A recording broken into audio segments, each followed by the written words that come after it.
Hello, sillies! Are you at a point in your art where you feel like every single drawing you make is insignificant because they all look exactly the same and don't take you much thought or effort and end up taking 30 minutes because you've mastered the same routine instead of exploring new things, therefore delaying any improvement and making art boring and demotivating? Yes? Well then here's how I personally got out of that. Number 1. Go back and learn the basics. If your art is stuck at a point where everything feels monotonous and like copies of each other, then go back to square one. Learn the basics of anatomy and color theory, pretend like you've never done it before, and work your way up. Then, when you're actually working on art pieces again, take all of those basic ideas into consideration and actually apply them instead of just thinking about them. Number 2. Change something about your art style. Whether it's the way you draw eyes or your entire style, changing something about your art style can usually get you past the point where you feel like everything is the same. You might change something temporarily and then realize you want to change it entirely, or maybe you just figure out ways to improve your old style. Number 3. Change your subject. I strictly drew animals for a long time. About 3 years ago, I decided it was finally time to learn how to draw humans, and now I find drawing people way more fun and interesting. Everyone on Earth looks different in some way, so all my human drawings feel like a new way to explore my art. Just try and draw something other than the norm, and you'll immediately feel some kind of new motivation to draw. Number 4. Don't draw for anyone but yourself. I'm not counting commissions in this category because typically money will become a different kind of motivation, but if every time you draw something you think, what will other people think about this? Then stop. You should only draw things you actually want to draw. Number 5. Sharing your art with people. Contrary to the last one, sharing your art with people isn't a bad thing. My Discord server, link in description, is a really nice place to share art because everyone in it is really kind and respectful. Sometimes when I'm proud of an art piece, I'll just send it in my Discord server to see what everyone thinks. Kind feedback is motivating, just don't rely on it too much. Number 6. Make a carefree sketchbook. So, I have 2 sketchbooks. I have one for more finished, polished work, and one for quick, silly drawings of my OCs. That doesn't mean my silly sketchbook has all junk. I'm actually really proud of a lot of the doodles in there. All it means is that I have a place where I don't worry at all about being a perfectionist. Having a simple, just-for-you sketchbook can be super liberating and motivating. Number 7. Look back at your old work. Chances are, if you feel like you haven't improved, you're just blinded by your own eyes.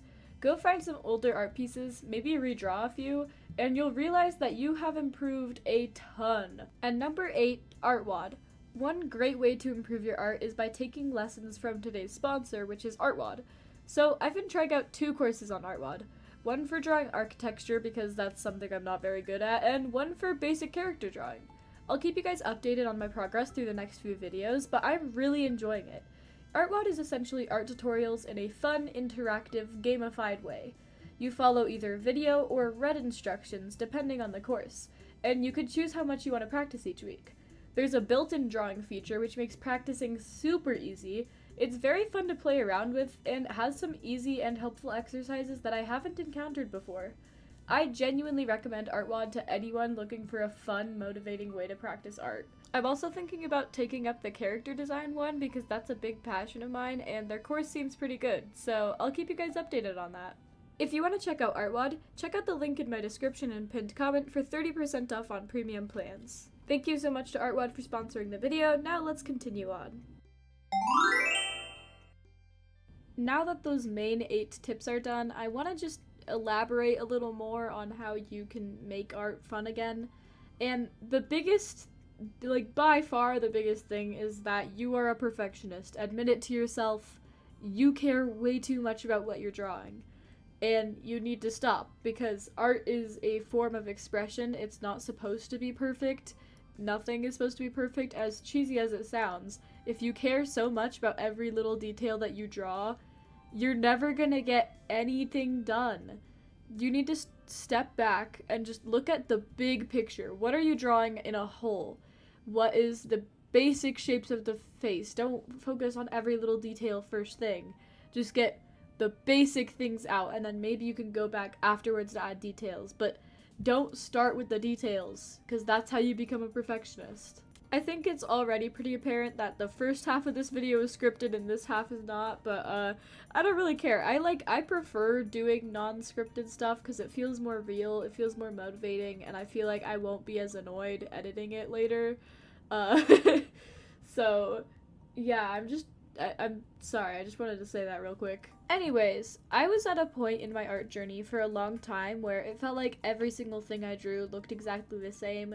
It was usually a fox or wolf hitting this pose and just standing there, same eyes, just different colors. Like, it felt like I was doing the same thing over and over again. So if you feel like that with your art, you seriously need a change of subject. That's honestly, of those 8 tips I gave, that's probably one of the most important. Because if you only draw, let's say you only draw dragons, what happens when you get tired of drawing dragons? Because I promise it will happen eventually.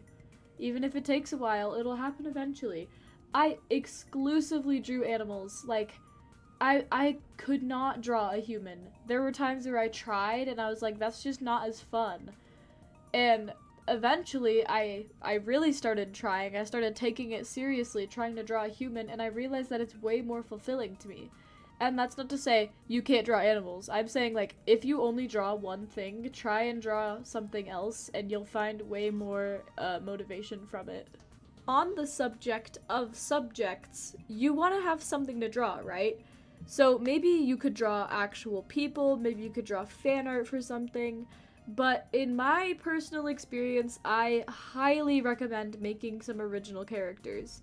I have a whole video tutorial playlist on my channel if you're not sure how to do this and what they are, but having your own creation, your own characters, is just so much more liberating and free and just easy to do than drawing fan art. You have like no boundaries. You can draw your characters whenever, however you want. It's very fun.